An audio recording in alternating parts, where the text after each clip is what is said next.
अस्सलाम वालेकुम नाज़रीन, आप देख रहे हैं प्रोग्राम दो टोक। मैं हूं किरण नाज। अमेरिका के बाद फ्रांस से भी पाकिस्तान की जीत और भारत की शिकस्त की सरकारी गवाही आ गई है। फ्रांसीसी बहरिया के सीनियर कमांडर ने तस्दीक कर दी है कि मार्का हक में पाकिस्तान के साथ फ़ज़ाई झड़पों में भारतीय राफेल मार गिराए थे। सीनियर सहाफ़ी हामिद मीर की खबर के मुताबिक फ्रांसीसी बहरिया के base commander captain Jack lavani ने इंडो पैसिफिक कॉन्फ्रेंस के वफूद से गुफ्तगू करते हुए बताया कि 6 और 7 मई की रात इंतहाई पेचीदा सूरत हाल थी, जब 140 तैयारे एक दूसरे के मद्दे मुकाबिल थे और उस वक्त पाकिस्तान की फ़ज़ाइया ज़्यादा बेहतर अंदाज से तैयार थी। राफेल के रडार सिस्टम की नाकामी पर बात करते हुए कैप्टन लाउनी ने कहा कि ये मामला टेक्निकल नहीं बल्कि ऑपरेशनल इशू था। तैयारे के साथ कोई मसला नहीं था, बल्कि इसे मुनासिब अंदाज से उड़ाया ही नहीं गया था। इस मौके पर वहां मौजूद भारतीय वफ्द ने उन्हें टोकते हुए ये दावा किया कि कोई राफेल नहीं गिरा, बल्कि चीन ने ये गलत मालूमात फैलाई हैं। तो कैप्टन लाउनी ने इस बात का जवाब देना तक मुनासिब नहीं समझा और अपनी बात जारी रखी, बल्कि उन्होंने ये दावा भी किया कि भारत अब राफेल तैयारों के बहरी वर्जन्स खरीदने में दिलचस्पी रखता है, जो समंदर में नेवल शिप्स पर भी बासानी लैंड कर सकते हैं। फ्रांसीसी बहरिया के सीनियर कमांडर की जानिब से ये इंकशाफ किसी एक या फिर 2 ममालिक के सामने नहीं हुआ है, बल्कि 32 ममालिक के 55 वफूद के सामने कहा गया है। इससे पहले भारत के अपने अंदर से भी जहाज गिरने की गवाहियां आ चुकी हैं। मई में राफेल गिरे तो भारतीयों को चीनी साजिश नजर आ रही थी, और अब कल जब दुबई में तेजस ने नाक कटवाई तो साजिश अमरीकी हो गई। भारतीय हुकूमत का माउथ पीस समझे जाने वाले एंकर हैं अर्नब गोस्वामी साहब। इन्होंने सारा इल्ज़ाम अमरीकी हुकूमत पर धरते हुए कहा कि अमरीका तेजा समझता है, इसलिए वो अपनी कंपनी पर दबाव डाल रहा था ताकि भारत को नेक्स्ट जनरेशन इंजन ना मिले। वैसे मेरा एक मशवरा है नाज़रीन कि तैयारे और इंजन बदलने के बजाय ना एक बार ज़रा पायलट्स बदल कर देख लें तो शायद बेहतरी आ जाए, वरना कम से कम हमारे शागिनों के पास ही भेज दी जाए ताकि वो आपको सिखा सके, बता सके कि तैयारे उड़ाए कैसे जाते हैं। एक और जिक्र भी साथ साथ कर लेती हूँ पड़ोसी मुल्क अफगानिस्तान का, जो भारत से पींगे बढ़ाने की कोशिशों में इस वक्त लगा हुआ है और पाकिस्तान के खिलाफ आजकल रॉ की ज़बान बोल रहा है, दहशतगर्दों की सहूलतकारी कर रहा है। आज भी बनू में फोर्सेस ने ऑपरेशन करते हुए 8 दहशतगर्दों को जहन्नुम वासल किया है और सिर्फ 4 रोज़ में 51 दहशतगर्दों को अपने अंजाम तक पहुंचाया जा चुका है। यहाँ बस अफगान हुकाम को ये कहना चाहूँगी कि याद रखिए, भारत अपने मफाद और पाकिस्तान को नीचा दिखाने के लिए तो आपकी मदद कर सकता है, लेकिन मुखलिस नहीं हो सकता कभी आपसे। आज भी अगर वो अफगानिस्तान के लिए एयर फ्लीट ऑपरेशंस जल्द बहाल करने का ऐलान कर रहा है तो इसकी वजह यह है कि वो चाहता है कि अफगानिस्तान पाकिस्तान के रास्ते तिजारत पर मजबूर होकर दहशतगर्दी न करे, न रोके। इस पर बात करने के लिए प्रोग्राम में मेरे इंतहाई मोअज़्ज़िज़ में ब्रिगेडियर हारिस नवाज साहब दिफाई तजज़ियाकार हैं, ज्वाइन कर रहे हैं। मैं आपकी बेहद शुक्रगुजार हूँ हारिस नवाज साहब।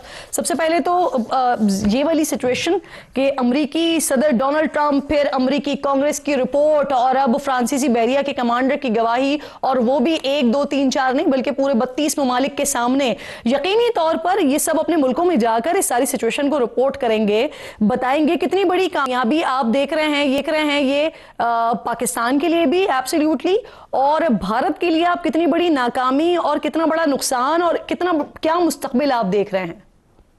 देखिए, भारत की हमेशा से कोशिश ये रही है किरण कि ये अपनी गलती कभी नहीं मानते और छुपाते हैं दुनिया से, और दुनिया को पता होता है। जैसे कबूतर आंख बंद कर लेता है ना और कहते हैं मुझे कोई नहीं, देखो बिल्ली पकड़ लेती है उसको, इसी तरह इनका हाल है। अब ये बताएं कि बजाय इसके कि आप ये देखो कि आपकी डिफेंस इंडस्ट्री में क्या खामियां हैं, कहाँ करप्शन है, कहाँ पर अरबों रुपए का पैसा ज़ाहिर हो, कहाँ रिसर्च एंड डेवलपमेंट में कमजोरियां हैं, कहाँ पर आप इसको अपडेट नहीं कर रहे हैं। अगर आप तेजस के अंदर रोज कोई ना कोई चेंज लेकर आते हैं, कभी आप इजराइल का इलेक्ट्रॉनिक सिस्टम लगाते हैं, कभी आप उसके अंदर किसी और मुल्क की जो एवियोनिक्स ले आते हो, कभी फ्रेम चेंज कर देते हो, जो आपस में मैच नहीं करते, तो अल्टीमेटली ये सिस्टम होना चाहिए।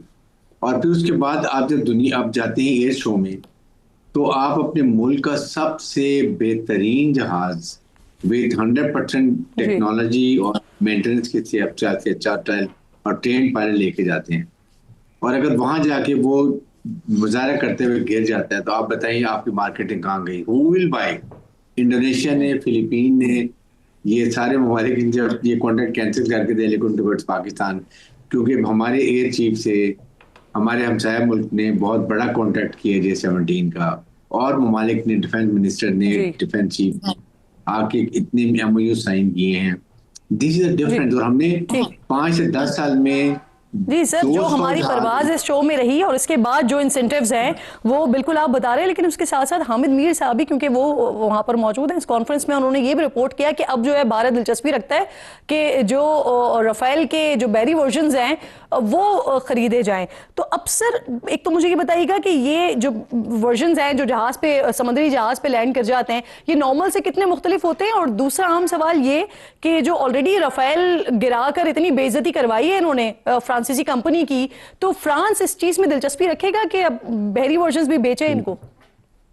आई एम 100% श्योर कि राफेल के जो भी इनके नेवल, ये जो कमांडर था ल्यू, इसने जो बात की है दुनिया के सामने, तमाम ममालिक के सामने, उसने क्लियर कहा कि राफेल, वैसे भी आई स्टिल फील राफेल बहुत मॉडर्न जहाज हैं और उनके दुनिया में और कोई एक्सीडेंट नहीं हुआ। ये तो इनकी अनट्रेन्ड, अनप्रोफेशनल ऑपरेशन स्ट्रेटजी नहीं है, ग्राउंड से इनका कनेक्शन नहीं है, वीक लीडरशिप है। जब फिर उसके बाद डरते हैं पाकिस्तान एयरफोर्स से, they don't feel confident in weapon. वो आपने सुना ना कि it is man behind the machine, that important होता है कि कैसे उसने अपने मशीन पे कॉन्फिडेंस है और कैसे उसको लेके जाना। पाकिस्तान एयरफोर्स का हमारा फायदा ये है, ऑपरेशनल ट्रेनिंग जी, normal training, technology training, cyber training, जी, इलेक्ट्रॉनिक वॉरफेयर ट्रेनिंग एंड जी। जज्बा ईमानी, जज्बा शहादत। सर इसमें All तो force पाकिस्तान में महारत देखना। रखता है ना, वो चाहे MM आलम वाला वाकया हो, Yes, चाहे अभिनंदन बिल्कुल। वाला वाकया हो, चाहे 6-7 मई वाला वाकया हो, पाकिस्तान महारत रखता है उनके जहाज गिराने में और वो महारत रखते हैं अपने जहाज गिरवाने में। सर मुझे ये फरमाइए, भारतीय एंकर जो हैं अर्नब गोस्वामी, वो भी एक नई मंतिक लेकर आए हैं। वो कह रहे हैं कि ये जो हादसा कल हुआ है उसमें जो रिस्पॉन्सिबिलिटी उन्होंने वो थोप दी है अमेरिका के सर पर। और मई में हमने देखा था कि भारतीय जो है वो मीडिया आलमी सतह पर मोदी की हजीमत का बाइस बना था, और अब ये दावा जिस तरह का हो रहा है, ये भी एब्सोल्युटली वहां पर बड़ी हजीमत का सामना तो उनको करना पड़ रहा है, लेकिन ये जो रिलेशन है इंडिया और अमेरिका के, इस पे कितना असरअंदाज होगा? आई थिंक जिस तरीके से नाग धोनी शो में general Bakshi, old man, old general, हम इनकी सफाई से वो मुल्क के लिए और अपनी एक गोदी मीडिया के लिए उन्होंने झूठ बोलना शुरू कर दी है कि वो GE4 और 404 इंजन जो जनरल इलेक्ट्रिक के हैं, इलेक्ट्रॉनिक्स के हैं, आप इमेजिन करें कि वो कह रहे हैं कि अमेरिकन नहीं चाह रहे कि ये लेटेस्ट वर्जन जाए और तेजस जो है वो F-35 को या जो F-22 को या F-15 को ये थ्रेट करना शुरू करते। इमेजिन करें कितने शॉर्ट साइटेड है। इससे मेरे ख्याल में अमेरिकन एडमिनिस्ट्रेशन का बड़ा स्ट्रॉन्ग रिएक्शन आएगा। You will see it, they will because it affects their business and marketing। इस कॉन्टेक्स्ट पे बड़ा फर्क पड़ेगा। और साथ इंडिया तो जमीन, जैसे MiG-21 इनके फ्लाइंग कॉफिन बन गए थे ना जो अब ग्राउंड हुए हैं, अब कुछ अर्से बाद यही तेजस इनके फ्लाइंग कॉफिन बन जाएंगे और मुल्क इनको कोई देगा भी सर नहीं। आपकी मौजूदगी का फायदा उठाते हुए, क्योंकि एक और भी अहम इशू है अफगानिस्तान को जिस तरह से हम देख रहे हैं, वहां पे बाकायदा तौर पर वाज़ेह नजर आ रहा है ना कि वो जबान किसकी बोल रहे हैं, वो किस तरह से अब इस्तेमाल हो रहे हैं। वजीर खारजा के बाद अब वजीर तिजारत हैं, वो हैं दिल्ली के दौरे पर, सरहद पार से हमले रुक नहीं रहे हैं। आज भी कार्रवाई हुई है और 4 दिन में हमारे जवान 50 से ज्यादा दहशतगर्दों को सर जानम वासिल कर चुके हैं। हुकूमत अपने इस मौकफ पर डटी हुई है कि जब तक अमन बहाल नहीं होता तब तक सरहदें बंद रखी जाएंगी, नहीं खोली जाएंगी। सर देखें, ये इनका इलाज इससे ज्यादा भी है। ये तो पाकिस्तान भी बहुत इनका ख्याल कर रहे हैं। अदरवाइज मैं तो ऑनेस्टली स्ट्रांगली फील के जो हमारे कैडेट्स के ऊपर हमला हुआ है, it's attack on Pakistan youth, Pakistan के ऊपर, तो वी शुड गो फॉर जो इनके हैंडलर्स, प्लानर्स और एग्जीक्यूटर से, और हमारे पास सबकी लोकेशन एवरीथिंग इज देयर। इन्होंने सिर्फ ये चलाकी की कि उनको जाके सिविल पॉपुलेशन एरिया में ले गए हैं, वहाँ ह्यूमन सोर्सेज पे बिठाए कि अगर होगा हम करें तो कोलैटरल डैमेज में शोर में जाए। अदरवाइज ये इकोनॉमिक स्ट्रैंगुलेशन हमने आप शुरू की है ना, it is going to cost them hell of a lot. आप देखेंगे 2-3 हफ्ते में ये, जैसे हमने इनको मारा था ना पटकिया में, इनके गुल बहादुर उनके लोगों को, तो ये सफेद झंडे लहराए थे, ये खुद लहराएंगे। एंड सर पाकिस्तान अपने मौकफ पर डटा हुआ है और पाकिस्तान को कोई नुकसान नहीं है, लेकिन जो अफगानिस्तान को नुकसान है क्योंकि ऑलरेडी उनको वो उनकी सारी तरसील यहाँ से पाकिस्तान के रास्ते हो रही होती है। अब वो ईरान का रास्ता इस्तेमाल कर रहे हैं, फिर एयर स्पेस की भी बात हो रही है, इंडिया भी जो है वो अपनी एयर स्पेस उनको दे रहा है। सर आप ये देखें किरण, ये बताएं कि नुकसान अफगानिस्तान को, पाकिस्तान इज अ बेनिफिशियरी इसमें। हमारे जो इनका 3 ट्रिलियन रुपीस का एनुअली हम सफर करते हैं इनको, बिकॉज यही गुड्स वापस पाकिस्तान में री एंटर होती हैं और आके हमारे कारोबार को, हमारे ट्रेडर्स को नुकसान पहुंचाती है। नंबर 1। नंबर 2, इसी के गाप के अंदर ये टेररिज्म होती है, स्मगलिंग होती है, नारकोटिक्स आती है, उसके बाद ये जितने इल्ज हैं वो सारे यहाँ पर होते हैं। इसकी ये होता है जो कि अभी बंद हुआ है, तो ये हमें बहुत बेनिफिट है। नंबर 2, हमारी लोकल इंडस्ट्री को बहुत फायदा होगा जी कि सर, वो मेरे हमारी प्रोग्राम में मुझे दफा तो बबांगे दौहल ये बात कह चुके हैं कि ये बंद ही रखनी चाहिए और पाकिस्तान को फायदा होगा, इससे नहीं खोलने चाहिए बॉर्डर्स। बहुत बहुत शुक्रिया आपका ब्रिगेडियर हारिस नवाज साहब प्रोग्राम मौजूद थे। क्विकली नाज़रीन आगे बढ़ते हैं। कौमी असम्बली के 6 और पंजाब असम्बली के 7 हलकों में ज़िमनी इलेक्शन कल होगा, जिसके लिए तमाम इंतजाम जो हैं वो मुकम्मल हो गए हैं। सिक्योरिटी हाई अलर्ट है, फौज तलब की हुई है।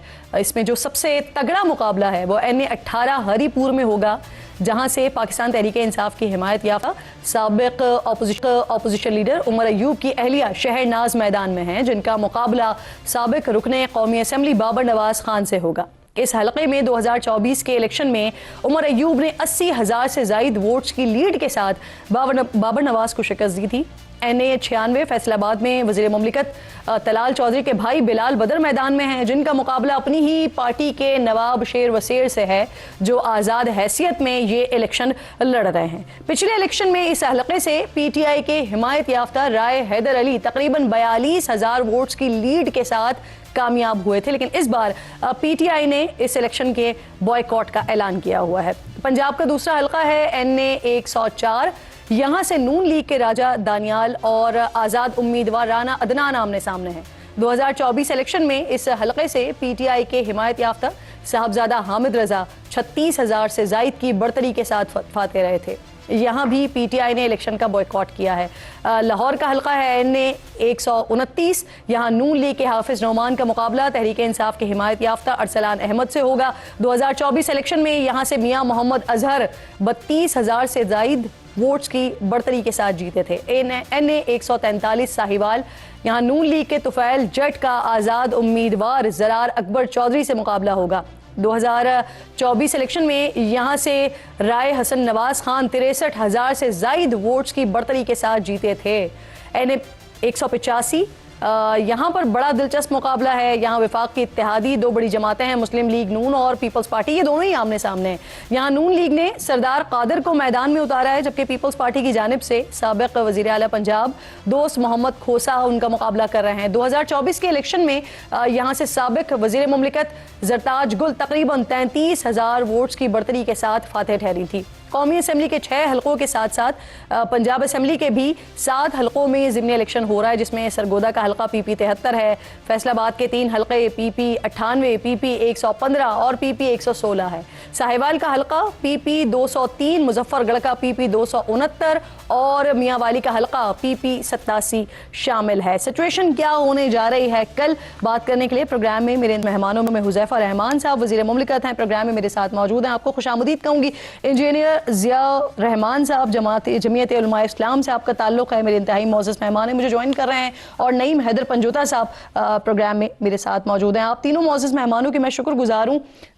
हुज़ैफा साहब, आपसे बात का आगाज़ करते हैं, क्योंकि मैं आपको स्टूडियो में देख कर थोड़ी सी हैरान भी इसीलिए हुई हूँ क्योंकि आपके लिए तो बाकायदा इलेक्शन कमीशन की जानिब से नोटिस निकले हुए हैं और खबरें गर्म थी कि आपको घर तक महदूद कर दिया गया, तो आप यहाँ कैसे पहुंचे? नहीं, इलेक्शन कमीशन ऑफ पाकिस्तान ने ज़ाहिर है उन्हें इतला ये मिली कि मैं शायद कोड ऑफ कंडक्ट की वायलेशन कर रहा हूँ, हालांकि ऐसा नहीं था। पूरी NA 185 की इंतखाबी मुहिम डेरा गाजी खान में हुई जी। मैं पूरी इंतखाबी मुहिम के दौरान डेरा गाजी खान में मौजूद भी नहीं था। सिर्फ 2 दिन पहले मैं डेरा गाजी खान गया था, चूँकि जो NA 185 का दिल है वहीं पर हमारी रिहाइश है। मेरी बेगम जो है वो बीमार थी, तो आप बहुत ज्यादा कुछ नहीं कर रहे थे, सिर्फ जलसों का एहतमाम कर रहे थे। एहतमाम नहीं और किया, तकारीर कर रहे थे। नहीं, एक इवेंट ऐसा हुआ जो कि म्यूजिकल नाइट थी, वहां पर मैंने जो है बात की तो वो जरा उसको सियासी बात कंसिडर किया गया। और दूसरा, इलेक्शन कमीशन ने मेरा NA 185 में दाखिला बंद किया है और मुझे कल आपने कोई और बात वहां पर की थी? नहीं, सियासी बात, यानी सियासी बात करना, कोई सियासी बात कंसिडर किया गया ना सर? दूसरा नहीं, वहां पर मैं आपको वजाहत कर दूं कि आप चेक करवा लें, मेरी मोबाइल की CDR निकलवा लें। NA 185 की पूरी इंतखाबी मुहिम के दौरान मैं कॉन्स्टिट्यूएंसी में भी मौजूद नहीं रहा। 21 नवंबर को कल हाँ। आपने कोई जलसा नहीं किया वहां 21 पे? नवंबर को सिर्फ और सिर्फ वहां पर डेरा गाजी खान में एक म्यूजिकल नाइट थी जी। उसी ग्राउंड के अंदर हमारे दोस्तों ने एक छोटा सा एहतमाम किया, मैंने उससे बस खिताब कर दिया, ये जो है मेरा एक जुर्म ठहरा। तो उसको जो है उस पे इलेक्शन कमीशन ने फौरन नोटिस लिया, मुझे 2 घंटे में हल्का छोड़ने का कहा। जी। अभी इतलात मसूल हुई है कि शायद मुझे 50,000 जुर्माना भी किया है, 24 तारीख को भी मुझे तलब किया हुआ है। तो ज़ाहिर है मैं जाकर अपनी पोजीशन वाजे करूंगा, मैंने कभी कानून की खिलाफ वर्जी नहीं की। हमेशा मैं जीत रहे हैं बाप इंशाअल्लाह ताला हम और हमारे इत्तेहादी 13 की 13 सीटों में क्लीन स्वीप करेंगे। अच्छा। हाँ, यानी इत्तेहादी में पीपल्स पार्टी भी और हमें, क्योंकि 1-2 सीट्स ऐसी हैं जहां जिस तरीके से मुजफ्फरगढ़ है वहां हमने अपने उम्मीदवार को विड्रॉ करवाया। नहीं और अब इत्तेहादी से मुराद ये कि आपका हल्का अगर मैं देखती हूँ वहां पर, तो वहां कौन जीतेगा, मुस्लिम लीग नून या पीपल्स पार्टी? नहीं, हमारे हल्के में तो शोर मुस्लिम नून 20 से 25,000 की लीड से जीत रही है। लेकिन चूंकि मैंने इसलिए बात की कि क्लीन स्वीप मैं कहता हम करेंगे, तो कल आप मेरा क्लिप चलाते हैं, क्योंकि मुजफ्फरगढ़ से हमारा उम्मीदवार ही नहीं है वहां पे। पीपल्स पार्टी कहां से जीत रही है वो बता दें। पीपल्स पार्टी मुजफ्फरगढ़ से जीत रही है, वहां हम उनकी पूरी सपोर्ट कर रहे हैं। ठीक है। अलमदार कुरैशी जो है वो हमारी जमात की सपोर्ट से, और उसके अलावा पीपल्स पार्टी मेरे ख्याल से और कोई ऐसा हल्का नहीं है। यानी 12 आपकी और एक उनकी। हाँ, तो ये इत्तेहादी क्लीन स्वीप इस तरह से कर रहे हैं। नहीं, क्योंकि रनर अप को टिकट दी जाती है, सही। ये PDM के दौर से तय हुआ था, और PMLN अल्हम्दुलिल्लाह तमाम हल्कों में या जीती थी या रनर अप थी, तो इसलिए ज़ाहिर PMLN का हक था ये। सही है। नवाब वसीर को क्यों नहीं वैसे दिया गया टिकट, जब रनर अप को ही तय हो गया था कि उनको टिकट देना है? तो नवाब वसीर हमारी पार्टी का हिस्सा थे,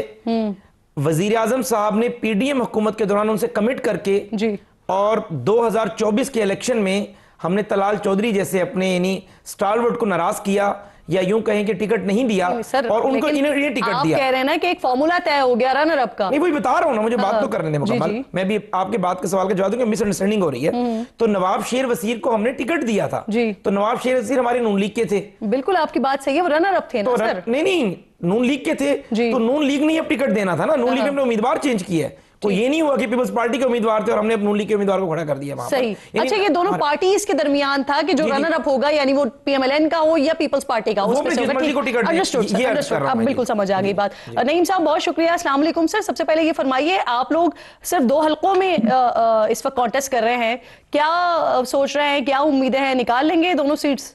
ये पहले हल्के भी इमरान खान साहब के थे, ये बाकी हल्कों में जहां नहीं लड़ रहे वो भी इमरान खान साहब के हैं, क्योंकि 8 फरवरी को लोगों ने हर जगह के ऊपर, चाहे वो बैंगन था, चाहे वो जूता था, चाहे वो चिमटा था, चाहे लैपटॉप था, चाहे प्याला था, चाहे नलका था, देख देख के निशानों के ऊपर मोहरें लगाई। ये इलेक्शन 23 को होने जा रहा है। इस इलेक्शन का जरा पस मंजर देखिए कि इस इलेक्शन के अंदर भी हमें सर 2024 का जो इलेक्शन है वो सारा पस मंजर हमारी नजरों में है। मुझे ये फरमाइए कि आप कह रहे हैं कि सारी सीट्स इमरान खान की है, इस बार आप लोग फिर क्यों सिर्फ 2 सीट्स पर परफॉर्म कर रहे हैं, और लाहौर और एक हरीपुर, तो दोनों सीट्स निकाल लेंगे ये?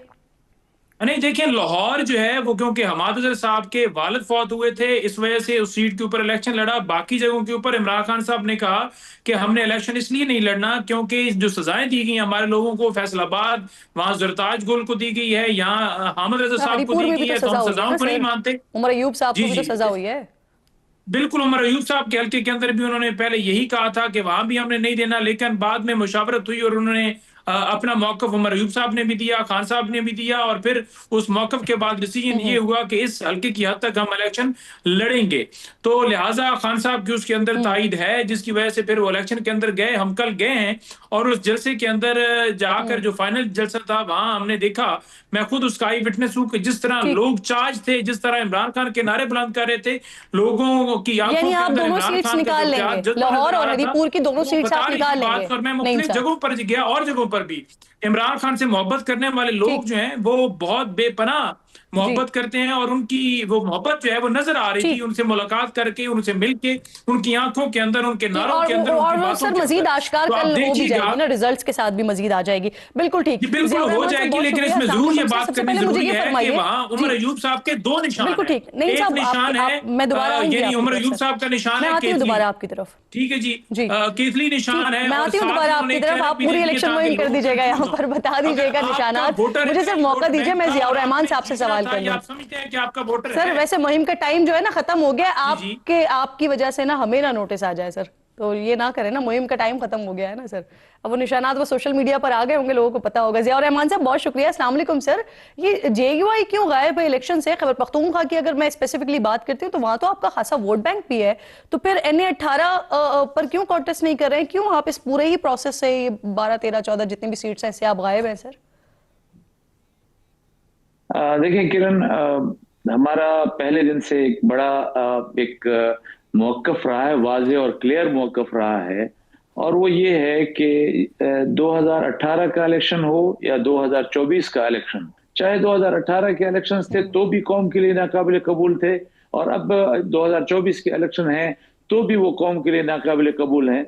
अभी भी ये जो इलेक्शन हो रहे हैं, इससे पहले भी आप देखें 8 फरवरी का इलेक्शन हुआ, तो 8 फरवरी के इलेक्शन के बाद जो उसके ज़िमनी इलेक्शंस हुए तो हमने उन इलेक्शंस का बायकॉट किया।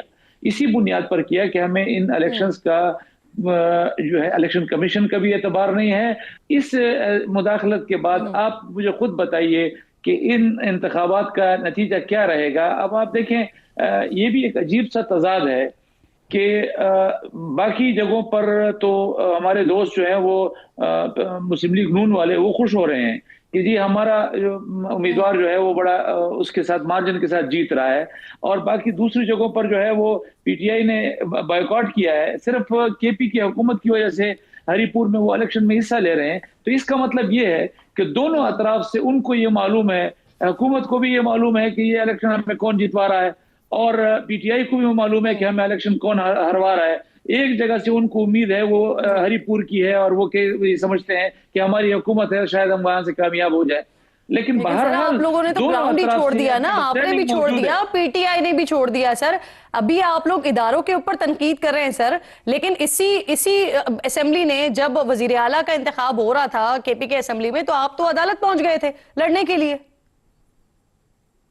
देखिए किरण, मुझे एक बात बताइए कि आपके घर में खुदा न खास्ता कोई डाकू आ जाए और आपके घर से कोई सामान लूट के जाना चाहे, और कभी आपने किसी घर के वकील को भी ये कहते हुए सुना है कि डाकू साहब ये फलां चीज जो है रह गई है आपकी लूटने से, तो ये भी हम आपको पेश कर रहे हैं। तो ये सेम हमारी सूरत हाल है कि हमने कुछ सीटें इन डाके से बचाई हैं। अगर उन सीटों की बुनियाद पर भी अगर हम इस निजाम का हिस्सा बन रहे हैं तो ये निजाम के लिए गनीमत है। कर रहे हैं इलेक्शन कॉन्टेस्ट ना करके, तो आप यही कर रहे हैं ना सर, मैदान खाली छोड़कर आप यही तो कर रहे हैं जो भी आप मुझे कह रहे हैं।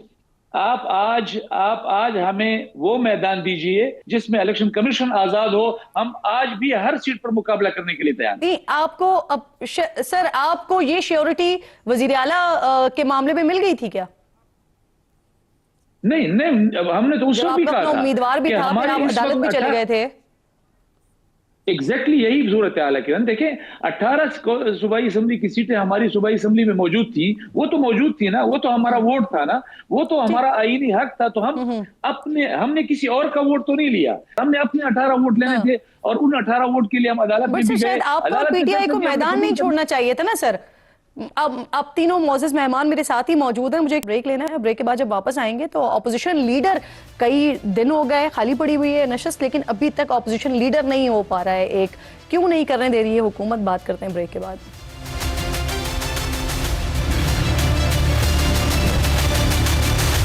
प्रोग्राम में एक बार फिर आपको खुशामदीद कहूंगी। मेरे तीनों मौजूद मेहमान मेरे साथ मौजूद हैं। हुज़ैफा साहब, आपकी तरफ बात लेकर आ रही हूँ। सर, ये जो ऑपोजिशन लीडर का मामला है, ये क्यों आप लोग एक ऑपोजिशन लीडर को नहीं आने दे रहे हैं? महमूद अचकज़ई साहब हो गए, अल्लामा राजा नासिर अब्बास साहब हो गए, क्या एतराज़ है आपको इन दोनों शख्सियात पर? हमें किसी पे कोई एतराज़ नहीं है। बानी तहरीक इंसाफ खुद यू टर्न लेते हैं, कभी सी टर्न लेते हैं। पहले वो खुद तो तय कर ले कि उन्हें बनाना किसको है। हर 10-15 दिन बाद अपना कैंडिडेट चेंज कर देते हैं। अब सर, उन्होंने तय भी कर लिया, उन्होंने रिक्वेजिशन स्पीकर को दे भी दी। नहीं, अब तो आप लोगों की तरफ से कहा जा रहा है कि नाम तब्दील करें। देखें, पहले उन्होंने राजा नासिर अब्बास साहब को नॉमिनेट कर रहे थे, अब अचकज़ई साहब को नॉमिनेट कर रहे हैं। अभी भी सेनेट में है सर, देखिए कौमी असेंबली में महमूद खान अचकज़ई साहब, कहाँ मिक्स कर रहे हैं आप? मैं वही अर्ज कर रहा हूँ कि उम्मीदवार ये अपने हमेशा चेंज करते रहते हैं, और ये इनकी आदत है। चेंज किया राजा नासिर अब्बास साहब सेनेट में हो गए, तो सेनेट महमूद खान अचकज़ई साहब कौमी असेंबली में, महमूद खान अचकज़ई शुदा दरखास्त मौजूद है स्पीकर के पास। देखें, एक तो जो जितनी भी अरकानी असेंबली हैं उनकी दरखास्त कोई लीगल बाइंडिंग नहीं है, क्योंकि इलेक्शन कमीशन ऑफ पाकिस्तान वाज़ेह कह चुकी है कि जितने भी MNAs हैं इनके वो आज़ाद हैं। ना वो सुन्नी तहरीक की है ना तहरीक इंसाफ के हैं। नहीं सर, तो ये नंबर फिर एक, किसकी, ये आपकी सवाबदीद है कि जिसको चाहे ऑपोजिशन लीडर बना ये दे? स्पीकर की सवाबदीद है। स्पीकर ने देखना है, क्योंकि बानी तहरीक इंसाफ माजी में भी, जो मेरी बात आप अंडरस्टैंड नहीं कर सकी, पहले उन्होंने जब शिबली फराज को भी, सॉरी शिबली फराज को, उमर अयूब को भी जब बनाया था, तब भी उन्होंने 2-3 उम्मीदवार चेंज किए सर थे। यानी अब भी इनके जो लोग हैं, जी जी, जिनके साइन इन्होंने करके दिए हुए हैं, वो हमें आगे कुछ कहते नहीं हैं। सर मुझे नहीं समझ आ रही है सर, मुझे इसलिए समझ नहीं आ रही कि ऑपोजिशन के लोग जो हैं वो किसी के ऊपर भी एतमाद करके कहें कि ये हमें ऑपोजिशन लीडर चाहिए, ऐसा नहीं, लेकिन स्पीकर साहब जो कहेंगे वो होगा ऑपोजिशन लीडर। ऐसा नहीं है। अगर आप एक जमात के ज़ाहिर है उस प्रोटोकॉल में आ चुके हैं, जमात को ज्वाइन कर चुके हैं, फिर पार्लिमानी लीडर जो होगा वो लेटर हेड पे लिखेगा तो पूरी जमात उसको फॉलो करेगी। अगर आपकी जमात ही मौजूद नहीं है, आपके साथ 50, 60, 70 जितने भी लोग हैं, सब इंडिविजुअल कैपेसिटी रखते हैं, अगर आप एक लेटर हेड पे लिखकर भेज देते हैं कि आप महमूद खान अचकज़ई को बना दें, जबकि वही लोगों से जब उनसे अलग-अलग बुला के पूछा जाता है तो वो कहते हैं कि नहीं हम नहीं चाहते कि बने, वो किसी और नाम पे मुत्तफिक होते हैं। तो स्पीकर की जवाबदीद है कि स्पीकर वेरीफाई करे कि आया कि ये 60-70 लोग इस नाम पे मुत्तफिक भी हैं या नहीं, या स्पीकर सिर्फ इनके लेटर हेड को देखकर नॉमिनेट कर दे और उसके बाद इन्हीं में से 30-40 लोग खड़े हो जाए और कहें जी हमने तो इसको नॉमिनेट ही नहीं करवाया था। नहीं मैदर साहब, अच्छा दूसरी बात है, अच्छा मैं मुकम्मल कर रहा हूं। दूसरा, बानी तहरीक इंसाफ ने जब उमर अयूब को नॉमिनेट किया था तब भी 2-3 उम्मीदवारों ने चेंज किए थे। पहले वो शाह महमूद कुरैशी कभी बेटे को बना रहे थे, कभी उमर अयूब का नाम आ गया, अब भी उन्होंने अपनी जमात से बाहर एक बंदे को नॉमिनेट किया। हमारी मालूमात ये कहती है कि इनकी जमात के बेशतर लोग इस नॉमिनेशन में मुत्तफिक नहीं है। नहीं नहीं सर, ये आपका दर्द है सर, थोड़ी है कि वो मुत्तफिक हो या ना हो। वो साइन नहीं, जिन लोगों ने साइन किए हुए हैं वो लोग कहते हैं कि हमारे साइन जबरदस्ती कराए गए। कौन? बहुत बेशुमार लोग हैं। 2 नाम बता देखिए नाम मुनासिब नहीं है, स्पीकर इसको वेरीफाई जब वो कह रहे हैं तो बताएं ना। जब स्पीकर इसको नोटिफाई करेंगे, नहीं वो कह रहे हैं कि हम मुतमईन नहीं है महमूद खान अचकज़ई से, तो उनके नाम बताएं ना। नहीं, अगर स्पीकर महमूद खान अचकज़ई को नॉमिनेट नहीं करते, किसी और को करते हैं, तो स्पीकर रीजन बताएंगे ना कि इन लोगों की सपोर्ट की। सर यही सारी बातें ना, अब जब वजीर आला का सुहेल साहब का जब इंतखाब हो रहा था उस वक्त भी आप लोग यही बातें कर रहे थे कि हमारे साथ बहुत सारे लोग मौजूद हैं, लेकिन उसके बाद वजीर आला बन गए ना, प्रोग्राम में उस पीटीआई के लोग नहीं एडमिट किया। मैं तो आपके प्रोग्राम में गलती को एडमिट किया। नईम साहब, सर एक तो अभी हुज़ैफा साहब की बात आपने सुन ली, कल मैंने दानियाल साहब से पूछा था तो उन्होंने कहा था कि जो लार्जेस्ट पार्टी होती है उसका मेंबर होना चाहिए, तो यानी ये लोग तो महमूद खान अचकज़ई साहब के साथ नहीं जा रहे हैं, फिर क्या करेंगे आप लोग? क्या आप नाम चेंज करेंगे? क्योंकि ये ऑप्शन वो दे रहे हैं कि नाम चेंज कर लें, कल ही बना देंगे ऑपोजिशन लीडर। असल ना बात ये है कि मैं कल एक शो में बैठा हुआ था और PMLN के रहनुमा थे और वो कह रहे थे कि इमरान खान साहब की मुलाकातें हम इसलिए नहीं करवा रहे क्योंकि वो जो है ना खाने जो है ना वो मांगते हैं, देसी मुर्गे मांगते हैं। बात यह है कि इस्लामाबाद हाई कोर्ट का हुक्म है, जेल मैनुअल कहता है कि कोई कैदी आइसोलेशन के अंदर आप नहीं रख सकते, उससे उस वकला फैमिली रुफका की मुलाकात आपने करवानी है। और हाई कोर्ट का 3 मेंबर बेंच का फैसला वो हम लेकर जाते हैं और उसके ऊपर उनका जवाब आप देखिए, ये देख लीजिए आप इनकी सीरियसनेस का हाल देखिए। ये कह रहे हैं जी कि उन्होंने नाम तब्दील करने हैं या पार्टी जो है वो इत्तेफाक नहीं कर रही। भाई हमारी तरफ से नॉमिनेट कर दिया गया है। आज अगर उन दोनों के नामों को तब्दील करके कोई और सॉफ्ट स्पोकन बंदा हम रिकमेंड कर देना तो फौरन उसका नोटिफिकेशन भी हो जाएगा। और जो स्पीकर की बात ये कर रहे हैं, स्पीकर किस जमात का? PTI का स्पीकर है या इंडिया का स्पीकर है? स्पीकर आपकी जमात का है जिसको 17 सीटें भी नहीं मिली थी और आपको 180 सीटें हुकूमत बनाकर दे दी गई और फिर मखसूस नशिस्तें और अब तो पत्नी 250 तक पहुंच गए हैं कि तरमीमें पे तरमीमें। इस बात का आपको इदराक है कि हार्ड हिटिंग करने वाला नहीं सूट करेगा हुकूमत को, अगर कोई सॉफ्ट स्पोकन मिल जाता है तो उसको फौरन बना दिया जाएगा। आपको इस बात का इदराक है? नहीं साहब आप खुल के और आप करेंगे फिर ऐसा जो सूट करता है हुकूमत को इस तरह का कोई लाएंगे या फिर यहीं पर ही इसी पे ही स्टक रहेंगे? हुकूमत के अंदर भी हैं और आप चाहते हैं कि ऑपोजिशन लीडरान लगे ही नहीं। सोलो फ्लैट आप चाहते हैं? सोलो तो नहीं भाई चलेगा, हम रेजिस्ट करेंगे। एक अकेला बंदा भी खान ने कहा था ना कि रह जाऊंगा ना तो मैं लड़ूंगा, तो पाकिस्तान की आवाम इंशाल्लाह ताला लड़ेगी, हर माज पे लड़ेगी। और दूसरी बात जिया साहब मुझे फरमाइए, सर कुछ खबरें ऐसी आ रही हैं, नहीं साहब मुझे इजाजत दीजिए, मैं आती हूँ दोबारा आपकी तरफ, मैं आती हूँ दोबारा आपकी तरफ। सर मेरे पास वक्त बड़ा महदूद होता है, मैं गुजारिश करता हूँ आपसे, आपका जवाब आ गया, मुझे जिया साहब से बात करने दीजिए। जिया साहब मुझे फरमाइए, इत्तलात आ रही है कि तहरीक तहफ़्फ़ुज़ आइन की जो सरबराही है वो महमूद खान अचकज़ई साहब से लेकर मौलाना फजलुर रहमान साहब को दी जा रही है, तो क्या कोई ऐसी पेशकश मौलाना साहब के पास आई है और अगर आई है तो क्या इसे कबूल करेंगे? देखिए किरण, ऐसी कोई बात न उनकी तरफ से आई है न ये हमारे सामने मौजूद है। वो तकरीबन 15-20 दिन पहले तशरीफ लाए थे तहरीक तहफ़्फ़ुज़ आइन पाकिस्तान का वफद आया था उन्होंने दो नुकात पर बात की थी। एक कौमी असम्बली में लीडर ऑफ द अपोजिशन की बात की थी, महमूद खान अचकज़ई साहब की, हमने उनकी हिमायत का ऐलान किया। एक पार्लियामेंट के फ्लोर पर हमारे डे टू डे अफेयर्स के हवाले से एक मुश्तरका हिकमत अमली की बात हुई थी। तो इन दो के अलावा कोई और चीज हुई नहीं है और हमारे सामने बात नहीं आई। जहां तक कौमी असम्बली में लीडर ऑफ द अपोजिशन की बात हो रही है, किरण देखें कि उमर अयूब साहब इससे पहले लीडर ऑफ द अपोजिशन थे, तो वो क्या इमरान खान साहब की रिकमेंडेशन पर नहीं लगे थे कि आज इमरान खान साहब की तरफ से किसी और की नॉमिनेशन हो रही है तो कबूल नहीं किया जा रहा। आज अब देखें महमूद खान अचकज़ई के हवाले से ये बात हो रही है कि जी वो तो पीटीआई के लोग जो है वो तो आजाद लोग हैं, चले उनको आजाद ही शुमार कर लें। जमीयत उलमा इस्लाम के 10 लोग तो जमीयत उलमा इस्लाम के है ना। महमूद खान अचकज़ई साहब का एक वोट जो है वो तो पख्तूनख्वा मिल्ली अवामी पार्टी का है ना। ये 11 वोट शुमार करके उनको leader of the opposition declare कर दें। ठीक, यानी मौलाना साहब भी चाहते हैं कि मौलाना महमूद खान अचकज़ई साहब ऑपोजिशन लीडर बने सर? जी, बाकायदा उन्होंने तो पीटीआई के इस मौक़िफ़ को, उनकी नॉमिनेशन को सेकंड किया, उनकी हिमायत का ऐलान किया। और हम चाहते हैं कि अगर ये महमूद खान अचकज़ई साहब जो है वो लीडर ऑफ द अपोजिशन बनते हैं तो ये पार्लियामेंट के लिए, कौमी असम्बली के लिए ये एक खुशायन बात होगी।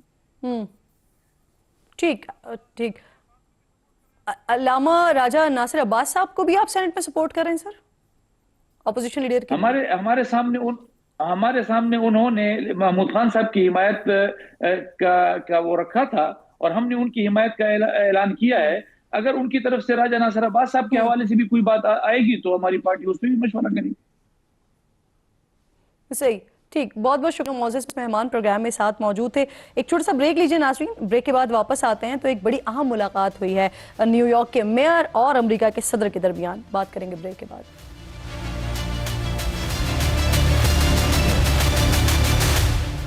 थी खबर गर्म के गालिब के उड़ेंगे पुरजे, देखने हम भी गए थे पे तमाशा ना हुआ।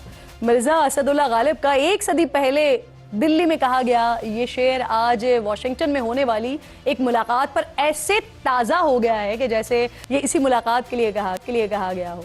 ये मुलाकात हुई अमरीकी सदर डोनाल्ड ट्रंप और न्यूयॉर्क के नौ मुंतखब पहले मुस्लिम, पहले एशियाई और पहले तारिक वतन मेयर ज़ोहरान ममदानी की थी, जिस पर सिर्फ अमेरिका ही नहीं बल्कि दुनिया भर की नजरें टिकी हुई थी। और इस टिकटिकी की वजह अभी चंद दिन और महीने पहले इन दोनों अमरीकी रहनुमाओं की एक दूसरे से मुतल्लिक शदीद तनकीदी राय थी। लेकिन ओवल हाउस में यही दोनों ऐसे मिले जैसे पुराने दोस्त मिल रहे हैं। Just want to congratulate. I think you're going to have hopefully a really great mayor. We're going to be helping him. President Trump and I, we are very clear about our positions and our views, focused on the shared purpose that we have. That's okay. You can just say Okay. yes. Okay. That's easier. I want him to do a great job, and we'll help him do a great job. You consider yourself the leader of the Democrats. I think it's more appropriate for him. We agree on a lot more than I would have thought. I think you really have a chance to make it great. I appreciate what you're saying. Mr. President, you say you love नाज़रीन, दू बदू मुलाकात के साथ साथ सदर Trump ने mayor New York Zohran Mamdani के साथ मुलाकात की तस्वीर अपने सोशल मीडिया पर शेयर करते हुए लिखा कि ये मुलाकात उनके लिए एजाज़ की बात है। व्हाइट हाउस में होने वाली इस मुलाकात में जो ज़्यादा हैरान कर देने वाली बात थी वो सदर ट्रंप का रवैया था, जो अभी चंद दिन पहले तक ज़ोहरान ममदानी को कम्युनिस्ट कहकर पुकार रहे थे। ज़ोहरान ममदानी की जीत की सूरत में न्यूयॉर्क के फंड्स रोकने की धमकी दे रहे थे और बतौर मेयर न्यूयॉर्क उनकी जीत को अपने आबाई शहर के लिए बुरी खबर करार दे रहे थे और उनके नाम का भी मजाक उड़ा रहे थे। It's a disaster waiting to happen. We can't have a communist in charge. For 1,000 years, communism has not worked. I'm the one that sort of has to approve a lot of things coming to him. With a communist in charge, look, you just go back 1,000 years. Communist as the mayor of the largest city in the nation. Our opponents are offering an economic nightmare. They put America last, we put America first. And Mandami, whatever the hell his name is. We have a communist who's 33 years old, doesn't know a damn thing. Practically he's never worked a day in his life. I'm not going to send a lot of money to New York. इस तनकीद और तानों का जवाब ज़ोहरान ममदानी ने 5 नवंबर को New York के mayor election में तारीखी फतह समेट कर दिया और अपनी विक्ट्री तकरीर में सदर ट्रंप को याद करना बिल्कुल भी नहीं भूले थे। Donald Trump, since I know you're watching, I have 4 words for you. Turn the volume up. ज़हरान Mamdani को खुसूसन न्यूयॉर्क का पहला मुसलमान मेयर मुंतखब होने के रास्ते में सख्त गिर और क़दामत पसंद अमरीकी अरबपति लोगों की इंतहाई गैर अखलाकी मुखालफत का सामना तक करना पड़ा था। इस दौरान उन्होंने सदर ट्रंप और उनके हिमायत याफ्ता उम्मीदवारों की तरफ से बहुत से ताने भी बर्दाश्त किए, लेकिन इस तनकीद से ज़्यादा उन्होंने अपनी इंतखाबी मुहिम पर फोकस किया। अलबत्ता उन्होंने सदर ट्रंप को फाशिस्ट यानी फसाई रहनुमा करार दिया था। आज उनकी यही तनकीद जब उनके सामने व्हाइट हाउस में सवाल बनकर खड़ी हो गई तो हैरत अंगेज तौर पर चंद दिन पहले तक ज़हरान के सबसे बड़े नाक़िद डोनाल्ड ट्रंप ममदानी की तरफ बढ़ते हुए सवाल के आगे आगे खड़े हो गए। Are you affirming that you think President Trump is a fascist? I've spoken about. That's okay. You can just say yes. Okay. All right. Okay. It's easier. It's easier than explaining it. I don't mind. Washington में होने वाली सबसे ज्यादा talk of the town मुलाकात में सहाफियों ने भी बदले हुए गैर मुतवक्के खुशगवार माहौल का खूब फायदा उठाते हुए खुलकर सवालात किए, जिसका दोनों ही रहनुमाओं ने बखूबी जवाब दिया। एक सहाफी ने जब सदर ट्रंप से पूछा कि क्या आप अब भी मेयर न्यूयॉर्क ज़हरान ममदानी को जिहादी समझते हैं, इस पर अमरीकी सदर अपने कहे को इंतखाबी मुहिम की लफाजी कहकर आगे बढ़ गए। Do you think that you're standing next to a jihadist right now in the Oval Office? No, I don't, but she's out there campaigning, and you say things sometimes in a campaign. I met with a man who's a very rational person. ज़हरान Mamdani जो इस मुलाकात में कुर्सी पर बैठे हुए सदर Trump के दाएं जानिब खड़े थे, काफ़ी कंपोज और अपने गुज़िश्ता मौक़िफ़ पर कायम नजर आए। उन्होंने सदर ट्रंप से मुलाकात में अपनी इंतखाबी मुहिम के दौरान शहरियों से किए गए वादों से मुताल्लिक गुफ्तगू का बताया। साथ ही उन्होंने गजा पर अपने मौक़िफ़ को भी बिला झिझक पेश किया। I've spoken about the Israeli government committing genocide, and I've spoken about our government funding it. And I shared with the president in our meeting about the concern that many New Yorkers have. New York के mayor की election मुहिम से लेकर mayorship के election, फिर फतह और आज व्हाइट हाउस में अपने सबसे बड़े नाक़िद सदर ट्रंप के साथ खड़े होने और इस नाक़िद का रवैया बदलने के इस तवील सफ़र पर मुझे ज़हरान ममदानी की वो तकरीर याद आ गई जिसमें उन्होंने नाक़िदीन और मुखालिफिन को गरजदार अंदाज में बताया था। प्रोग्राम का वक्त अपने अख्तिताम को पहुँचा। इंशाअल्लाह आपसे मुलाकात होगी कल। अपना और अपने मुल्क का ख़ास ख्याल रखिए। फ़लस्तीन को और मकबूजा कश्मीर को अपनी दुआओं में याद रखिए। अल्लाह निगहबान।